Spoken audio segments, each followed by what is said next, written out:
Welcome to Forum 360. I'm Stephanie York, your host today. Thank you for joining us for a global outlook with a local view. The Jewish Community Board of Akron is an association that exists for the purposes of preserving, enhancing, and perpetuating the Jewish way of life. And today, we are talking with Daniel Blain, CEO of the Jewish Community Board of Akron.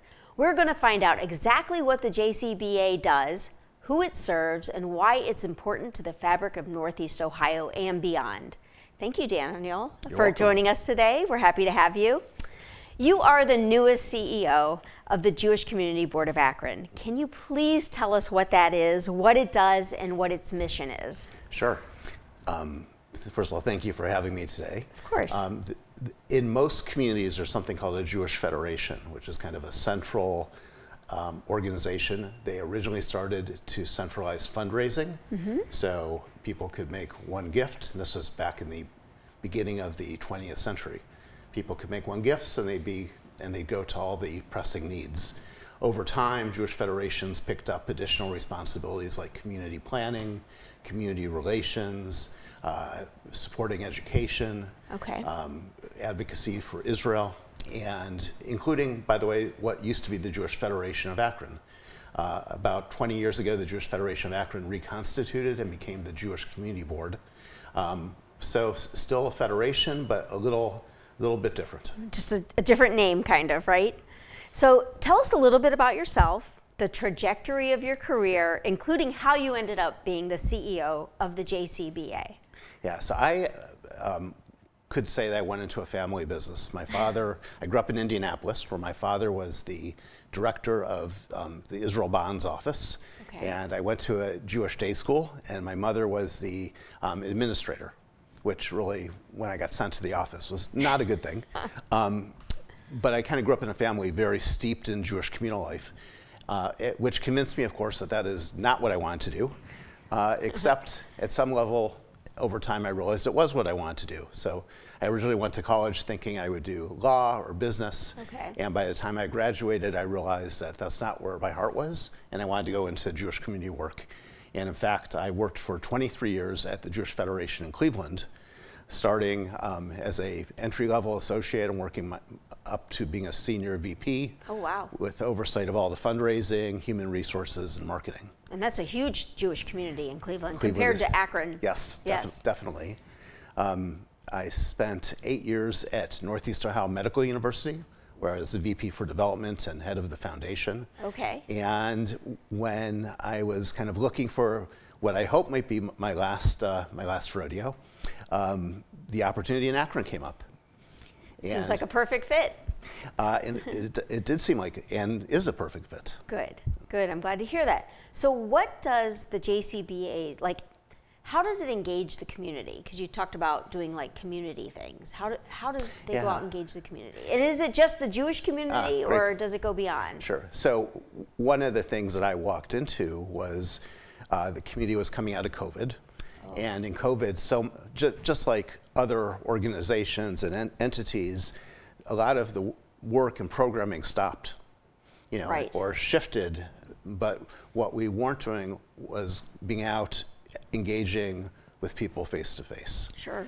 And the Jewish community really lost something during that time. So when I came in, I think there was a real thirst to how do we start that back up, and what should that look like, and a lot of willingness to kind of try and experience different things. The programming itself is, some of it's insular, focused on how do we enhance people's connection to the Jewish community. How do we make sure that our community is well informed and engaged and supportive. But we're also the representative of the Jewish community into the greater Akron community. And that's a very important part of our mission too, because we firmly believe that both we have a responsibility to work to improve the world, concept tikkun olam, which you may have heard, and at the same time, we know that relationships are vital, and many communities are faced with similar issues that we are. So if we can work together, we can be stronger. That is true. So what is the reach outside of the Jewish community? So the JCC is part of, is on the campus of the Jewish Community Board of Akron.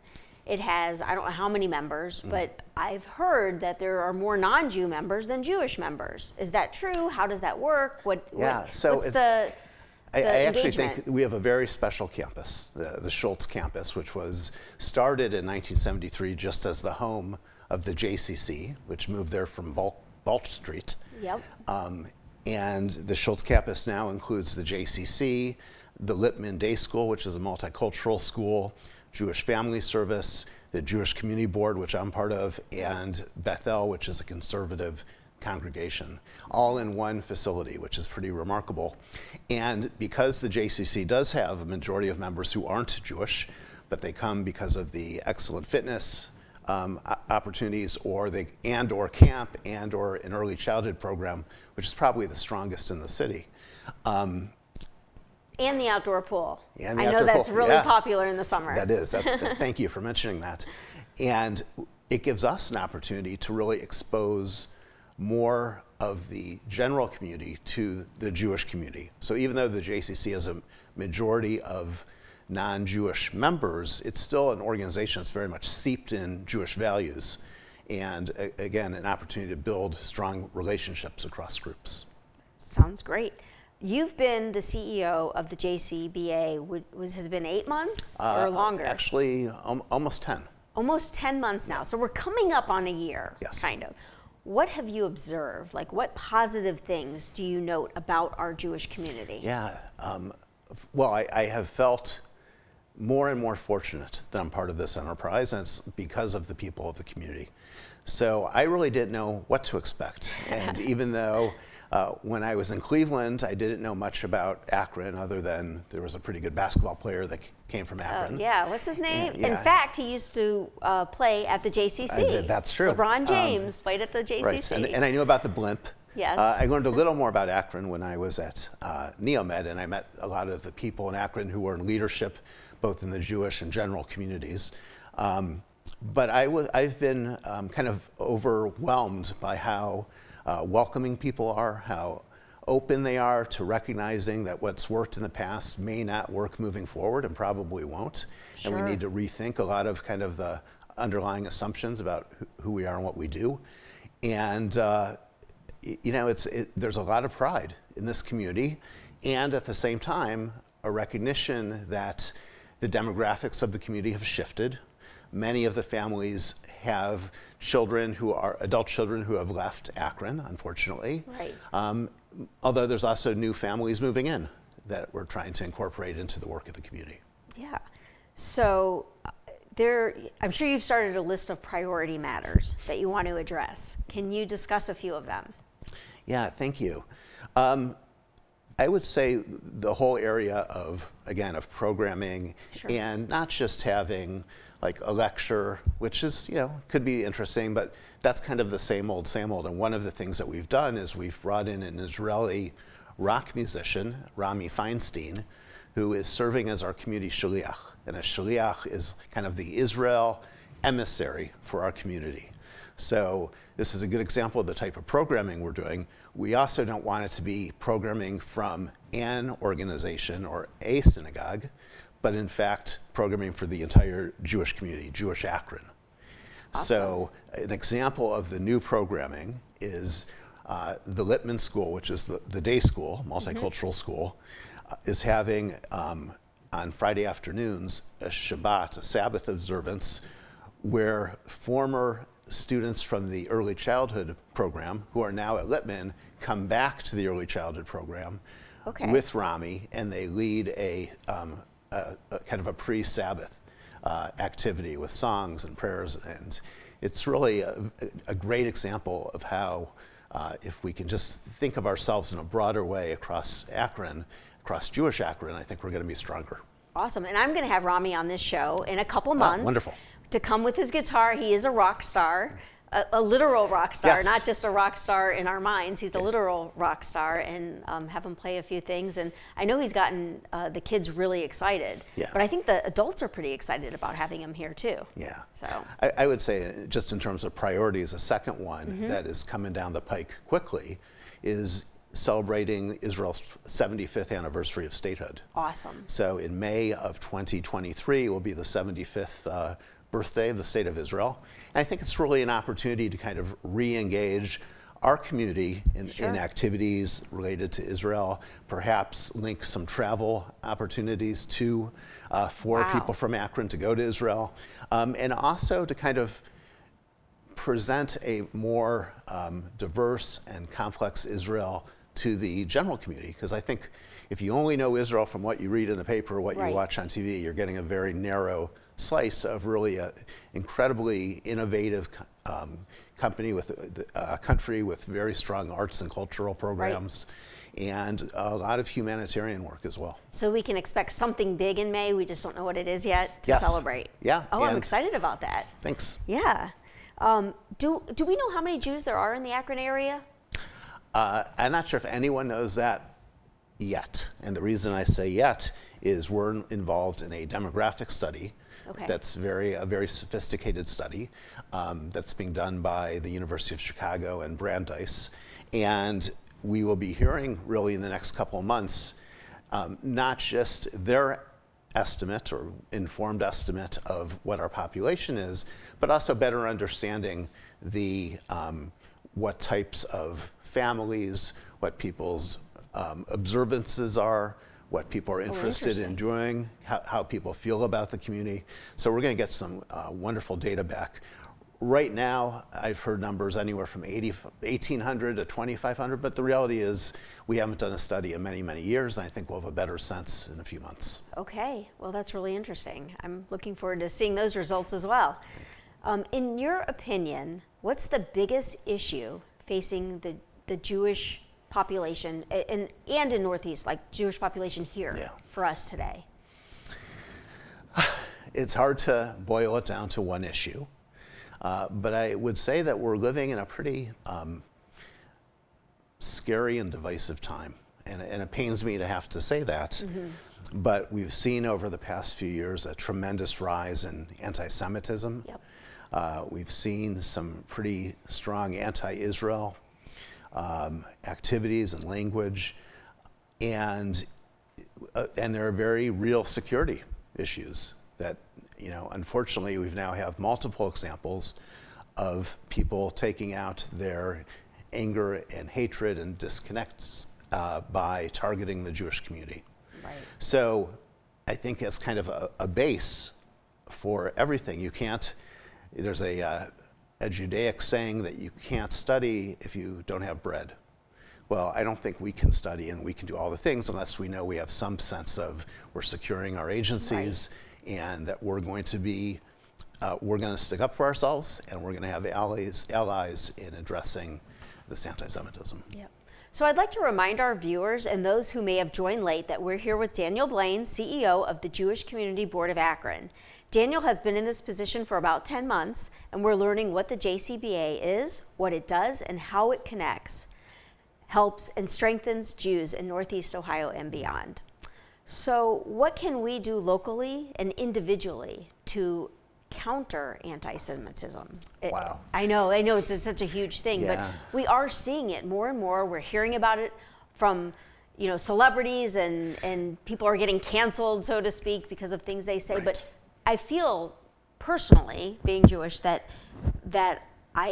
people feel more empowered to say whatever they want to say, no matter the consequences. And it's just been more in our face than usual.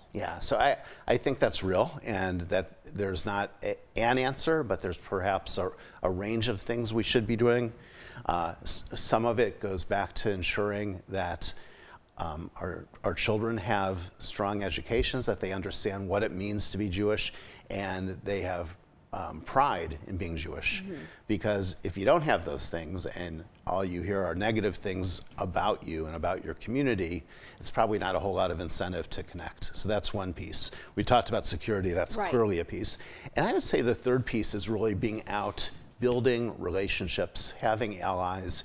If you look at other minority communities, and the Jewish community is a minority community, they're faced with many of the same issues in terms of being the subject of hate speech and at times violence. So to the extent we can enhance our relationship with those groups, and I think it would give us overall more of a voice, more of a platform, and more power to hopefully turn around the level of hate that's now really throughout the country.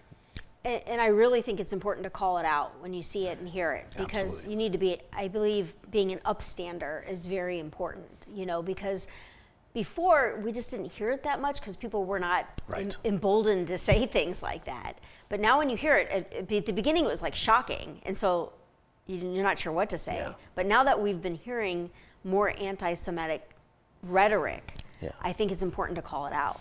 Yeah, and look, Not to make you unsafe when calling it out. No, I'm not saying starting a fight or anything. I agree 100%. And a lot of it is driven by ignorance and driven by kind of accepting stereotypical and negative images and narratives about the community. And that's kind of what we've seen in the past couple of weeks with some of the more prominent people who have gone out and made pretty outlandish anti-Semitic things. And what's also, I think, important to constantly remind all of us is hatred against one group is going to poison the water, and it's not going to be limited to one group. Right. So, to the extent that we can be united in response, and I think that'll be an important contribution.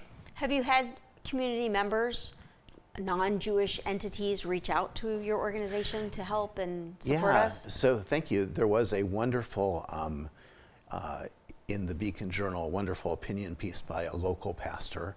I think his name is Tom Bodie. Okay. And it was really helping people understand why anti-Semitism is so corrosive. And it was great to hear that from someone who isn't Jewish, Right. but kind of has a lot of knowledge and experience in relating to the Jewish community as a community of faith. So it's great when we have allies. There's also been, I've been invited to speak to a number of groups, including on November 17th about a third in a series of sessions around anti-Semitism that are being put on by the Interfaith Council. Wonderful. Good. So we know that a lot of non-Jewish people come to the JCC to work out and use the facilities and things like that. There are lots of competition for working out. There's Bally's, there's, there's a lot of competition out there, 24/7 places. And why do people come to the JCC that are not Jewish? I'm just curious what you think. I think it's a few things. A practical reason is we do have the outdoor pool, and those places don't, and it's a very nice place to be in the summer. But I think beyond that, there's a certain feel of going into a community space versus going into a commercial space. Okay. And I mean, perhaps similar that you may experience more at a Y. So we may not have the fanciest or newest of all the equipment, but there is a welcoming sense. And I think for people who are there, that they enjoy being part of something that's a little bigger. And connecting to that. And I kind of found it personally as like a one-stop shop. Like I would drop my kids off for daycare, I could work out, I could go to work, come back from daycare, hit the pool. After, it was just kind of like you could do a lot there other than just work out. That's great, yes. And that's something we want to even stress more moving forward. Yeah, very convenient. So if you had a magic wand, I'm giving you a magic wand, what's the one thing you would do at the campus now that we aren't doing now? Wow. I know I'm putting you on the spot. Yeah, that's okay. It's an interesting dilemma to only have one, but right. I would think a something or some things that would bring in even more of the Jewish community. Okay. And because we're kind of the center of the Akron Jewish community, but we also know there are members of the community who may not have kids who are in, of school age or in preschool. They may work out elsewhere or with their own trainer, who don't walk into our building, in part because we're not giving them enough reasons to do so. And that's really a focus of why we want to enhance the level and quality of the programming, why we want to do more collaborative programming across organizations. Because ultimately, in order for us to be sustainable as a community and to achieve our goals, we need to have the people connect. So when you go to work every day, what's the one thing you look forward to the most? Wow. Well, I first of all love the people I work with. Good. So I enjoy So seeing be them. glad to hear that. And so. I'm not necessarily the best morning person, but it's a very warm and comfortable environment, and I really appreciate that. That's nice. And there are definitely days where you're walking into a particular problem or an issue that's you have to address. But I think more days than that are focused on the good stuff, the joy, and how do we work together, our staff and our board and volunteers, to accomplish community goals. Right. Is your board, are they all volunteers? Yeah, so the board is comprised of members of the Jewish community who, it's a way they contribute their time. Our fundraising has a heavy volunteer component for the same reason. Mm-hmm. And we want to, while the staff is pivotal to carry out different charges Sure. and achieve different goals, it's not the staff's community, it's all of our community. And that's why the engagement and involvement of so many people gives us credibility and strength.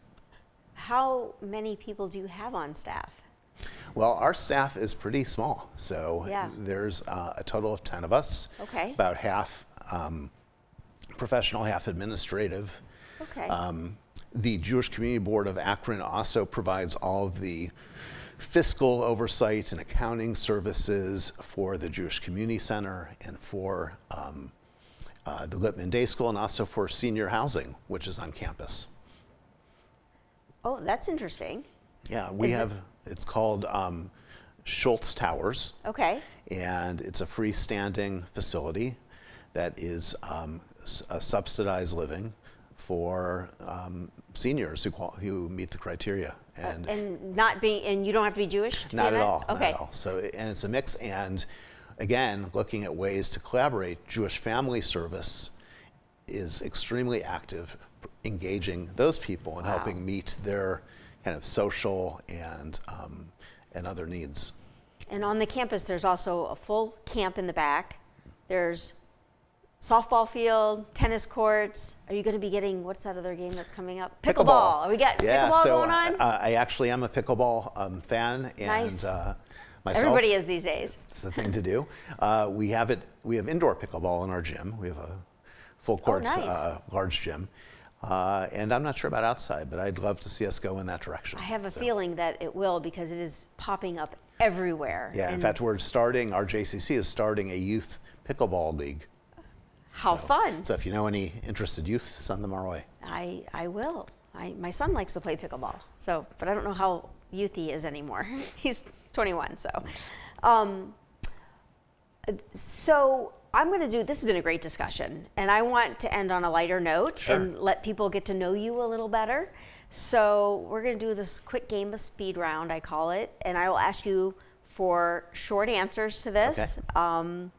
And if you don't want to answer, you can pass as well. Oh, fair enough. What book are you reading?